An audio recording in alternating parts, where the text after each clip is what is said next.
जी अस्सलाम वालेकुम स्टूडेंट्स, कैसे हैं आप। आज जो टॉपिक हम पढ़ेंगे वो है प्री प्रोसेसर डायरेक्टिव्स। ये प्री प्रोसेसर डायरेक्टिव्स क्या होते हैं, शुरू करते हैं। देखिए, प्री प्रोसेसर डायरेक्टिव एक ऐसी इंस्ट्रक्शन होती है जो कि हम अपने कंपाइलर को देते हैं ताकि वो मेन प्रोग्राम की कंपाइलेशन से पहले इसको पूरा करे। ठीक है, आसान अल्फाज में आप इसको यूँ समझ लें कि फॉर एग्जांपल हमारा कंपाइलर हमारे प्रोग्राम को कंपाइल करने आया है। ठीक है, अब हम उसको वहाँ रोक देते हैं। हम अपने कंपाइलर को कहते हैं कि यार आप कंपाइलेशन बाद में करना, पहले ये जो हम तुम्हें काम कह रहे हैं ना, पहले इस काम को करो। ठीक है, इस काम को करो फिर जाके कंपाइलेशन करना। ठीक है, तो कंपाइलेशन से पहले ही हम उसको कोई काम करने को कह रहे हैं। ओके, ये बात गट हुई। तो इसकी डेफिनेशन पे आते हैं। The instruction given to the compiler to do a specific thing before compilation of the actual program. ठीक है, यानी कि सेम बात है कि एक्चुअल प्रोग्राम जो मेन हमने जो प्रोग्राम हमने लिखा है उसकी कंपाइलेशन से पहले उसको हमने कोई काम कहना है। ठीक है, जो कि उसने पूरा करना है। ओके, आगे अब इसके टाइप्स को देखते हैं। प्री प्रोसेसर डायरेक्टिव की दो टाइप्स हैं, एक इंक्लूड प्री प्रोसेसर डायरेक्टिव और एक डिफाइन प्री प्रोसेसर डायरेक्टिव। तो पहले हम इंक्लूड प्री प्रोसेसर डायरेक्टिव को देखते हैं। देखिए, जब हमने अपने प्रोग्राम में कोई हेडर फाइल इंक्लूड करनी होती है ना, अपने प्रोग्राम में किसी हेडर फाइल का इस्तेमाल करना होता है, तो उसके लिए हम इंक्लूड प्री प्रोसेसर डायरेक्टिव का इस्तेमाल करते हैं। ओके, अब ये जो हेडर फाइल्स होती हैं ना, ये किसी लाइब्रेरी में होती हैं। तो जाहिर है जब तक हम उस लाइब्रेरी तक एक्सेस हासिल नहीं कर सकेंगे तब तक हम उस हेडर फाइल तक एक्सेस हासिल भी नहीं कर सकेंगे। ठीक है, फॉर एग्जांपल इसको प्रोग्राम से देखते हैं। ये एक फंक्शन है प्रिंट एफ। जब हमने स्क्रीन पर कोई चीज़ प्रिंट करवानी होती है ना, तो हम प्रिंट एफ का फंक्शन यूज़ करते हैं। अब ये एक फंक्शन है प्रिंट एफ। इस फंक्शन के पीछे बाकायदा एक कोडिंग हुई है, बाकायदा पूरी प्रोग्रामिंग हुई है। ठीक, अब बैकएंड पे वो जो कोडिंग, वो जो प्रोग्रामिंग हुई है इस वाले फंक्शन की, वो कहाँ पर हुई है? वो इस हेडर फाइल में हुई है।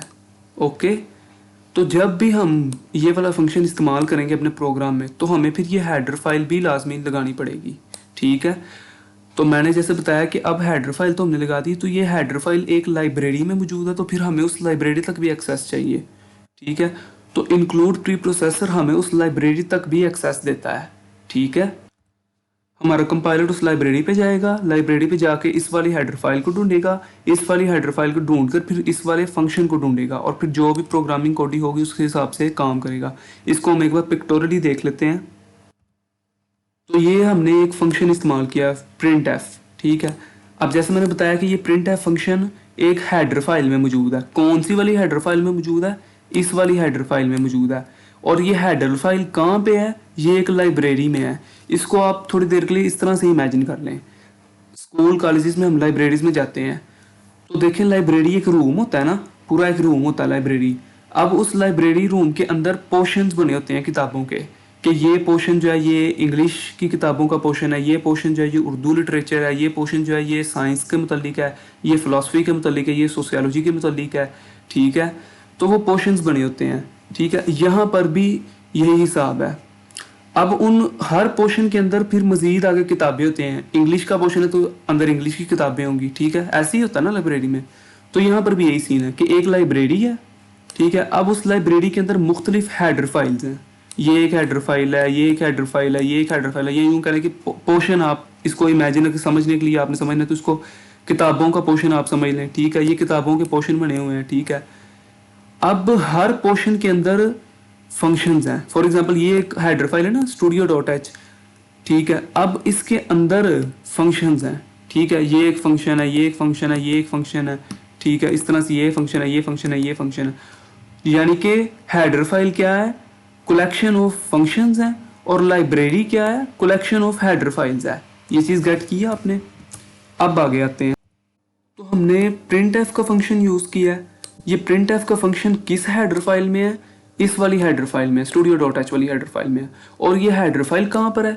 ये इस वाली लाइब्रेरी में है। ठीक है, तो पहले हम लाइब्रेरी को एक्सेस करेंगे, फिर इस हेडर फाइल को एक्सेस करेंगे, फिर इस हेडर फाइल के अंदर जाकर इस वाले फंक्शन को एक्सेस करेंगे। ओके, और इस सारी एक्सेसिंग के लिए कौन सा प्री प्रोसेसर इस्तेमाल हो रहा है? Pre processor directive include preprocessor directive. Include preprocessor directive के जरिए हम लाइब्रेरी तक एक्सेस कर सकते हैं। तो जब हमारा कंपाइलर आता है यहाँ पर आके पढ़ता है, क्या पढ़ता है? वो कहता है कि यार हमें मुझे कहा जा रहा है कि इंक्लूड करो। किसको इंक्लूड करो? इस वाली हेडर फाइल को इंक्लूड करो। तो कंपाइलर फिर जाता है, अब ये हेडर फाइल चूंकि इस लाइब्रेरी में है तो कंपाइलर पहले इस लाइब्रेरी के पास जाता है, लाइब्रेरी के पास जाता है तो लाइब्रेरी उसको रोक लेती है, लेकिन कंपाइलर कहता है कि नहीं भाई मुझे इंक्लूड वाले प्री प्रोसेसर डायरेक्टिव ने भेजा है। तो जब लाइब्रेरी को इस बात का पता चलता है तो वो फिर इसको अपनी लाइब्रेरी के अंदर एक्सेस दे देता है। ठीक है, अब कंपाइलर लाइब्रेरी के अंदर आ गया, आके अब अपना वो रिक्वायर्ड हेडर फाइल को फाइंड करेगा। तो हमारी रिक्वायर्ड हेडर फाइल studio.h है, क्योंकि हमने इसको यही कहा ना इस वाली फाइल को इंक्लूड करना है। ठीक है, तो वो फिर इसको फाइंड करेगा, तो उसको वो वाली फाइल मिल गई।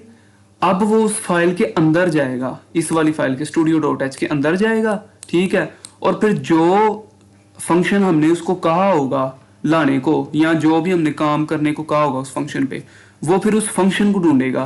तो पहले तो हमने उसको printf को कहा है कि printf पे जाके तुमने काम करना है, तो कंपाइलर फिर जाके printf वाले फंक्शन को ढूंढेगा। वो ये इसको देखेगा, वो कहेगा नहीं ये printf नहीं है, ये भी नहीं है, मतलब वो सारे देखेगा। जहां पे उसको printf मिल जाएगा वो उस पर अपना जो भी इसमें काम करना होगा वो करेगा और फिर दोबारा से वापस प्रोग्राम में आ जाएगा। ठीक है, स्टोरी गेट की है आपने। इसको एक बार दोबारा से देखते हैं कि हमने ये वाला फंक्शन यूज करना था। ठीक है, अब ये वाला फंक्शन इसकी जो कोडिंग है बैकएंड पे वो किस वाली हेडर फाइल में मौजूद है, वो इस वाली हेडर फाइल में मौजूद है, इसलिए फिर हमें इसको इंक्लूड करना पड़ गया अपने प्रोग्राम में। अब इसको इंक्लूड हम किस तरह से कर सकते हैं कि जब तक हमें इस तक एक्सेस हासिल हो। ठीक है, जारी बात है एक्सेस हासिल होगा तो हम इंक्लूड करेंगे ना, लेकिन इस तक एक्सेस हासिल करने के लिए हमें पहले लाइब्रेरी तक एक्सेस हासिल करना पड़ेगा। तो फिर हम पहले लाइब्रेरी के पास जाएंगे और इस सारी प्रोसेसिंग कह रहा हूँ एक्सेसिंग के लिए, यानी कि रसाई के लिए। ठीक है, लाइब्रेरीज तक, ये हेडर फाइल्स तक रसाई के लिए हम कौन सा प्री प्रोसेसर डायरेक्टिव इस्तेमाल कर रहे हैं, इंक्लूड प्री प्रोसेसर डायरेक्टिव इस्तेमाल कर रहे हैं। तो इंक्लूड प्री प्रोसेसर डायरेक्टिव इस्तेमाल करेंगे तो कंपाइलर पहले लाइब्रेरी के पास जाएगा, फिर रिक्वायर्ड हेडर फाइल के पास जाएगा, फिर हेडर फाइल के अंदर जो फंक्शन हमें चाहिए होगा वो उसके पास जाएगा। ओके, तो ये सारी स्टोरी थी इंक्लूड प्री प्रोसेसर डायरेक्टिव की। ओके, इसको देखते हैं कि क्या करता है। It is use to include header files in the program prior to the actual compilation, यानी कि प्रोग्राम की कंपाइलेशन से पहले ही ये काम वो करता है। जैसे मैंने ऊपर समझाया था आपको कि कंपाइलेशन से पहले ये काम होता है। ठीक है, हमारा कंपाइलर ये कंपाइलेशन से पहले ये काम करता है। ठीक है, इस तरह it gave us access to library, तो ये हमें लाइब्रेरी तक एक्सेस देता है। जारी बात है लाइब्रेरी तक एक्सेस देगा फिर ही हम हेडर फाइल तक जा सकेंगे। तो ये था इंक्लूड प्री प्रोसेसर डायरेक्टिव।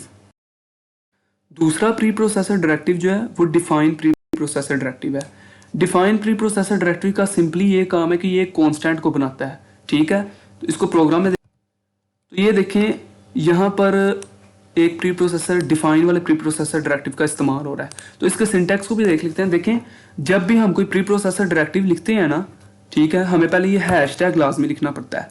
पहले ये हैशटैग लिखते हैं, फिर उस प्री प्रोसेसर डायरेक्टिव का नाम लिखते हैं, और फिर आगे जिस जोन सा भी हमने प्री प्रोसेसर डायरेक्टिव इस्तेमाल किया होगा उसके आगे वो वर्किंग लिख देंगे हम। ठीक है, यहाँ पर हमने एक हेडर फाइल को इंक्लूड करना था तो हमने ब्रैकेट्स में हेडर फाइल लिख दी, और यहाँ पर हमने एक कांस्टेंट बनाना तो हमने वो लिख दिया। ठीक है, तो ये इसका सिंटैक्स है, ये ऐसे ही लिखा जाता है। ओके, इसको हम चेंज नहीं कर सकते। अगर हम यहाँ पर हैश नहीं ना लगाएंगे तो कंपाइलर एरर दे देगा, वो कहेगा मुझे नहीं पता ये आपने क्या लिखा है। तो ये हैश लगाएंगे तो उसको पता चलेगा कि ये एक प्री प्रोसेसर डायरेक्टिव है। तो सिंटैक्स भी आपने समझ लिया। अब आगे आते हैं डिफाइन प्री प्रोसेसर डायरेक्टिव की तरफ।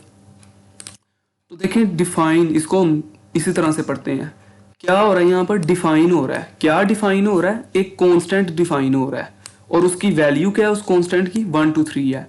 ठीक है, यानी कि हम अपने कंपाइलर को कह रहे हैं कि यार कंपाइलर एक कांस्टेंट बनाओ तुम। ठीक है, कांस्टेंट एक बनाओ और उसकी वैल्यू 1 2 3 रख दो। तो इस डिफाइन प्री प्रोसेसर डायरेक्टिव का सिंपली ये काम है। अब ये जो कांस्टेंट हमने बना ली है ना, ये कांस्टेंट आगे हमारे प्रोग्राम में कहीं भी इस्तेमाल हो सकता है, किसी भी जगह पे इस्तेमाल हो सकता है। ठीक है, इसको हम एक जगह पे करें, दूसरी जगह पे करें, तीसरी जगह पे करें, इसकी वैल्यू चेंज नहीं हो सकती, क्योंकि कांस्टेंट है ना। कांस्टेंट का मानी होता है जो तब्दील नहीं हो सकता। ठीक है, तो चूंकि कांस्टेंट है उसकी हमने वैल्यू 1 2 3 रख दी है, तो फिर हम उसको यहाँ पे इस्तेमाल करें, यहाँ पे इस्तेमाल करें, आगे 10 बार किसी जगह पे इस्तेमाल करें, इसने 1 2 3 ही रहना है। अगर हम इसमें चेंजिंग करने की कोशिश भी करेंगे तो एरर आ जाएगा। ठीक है, चूंकि कांस्टेंट है ये चेंज नहीं हो सकता।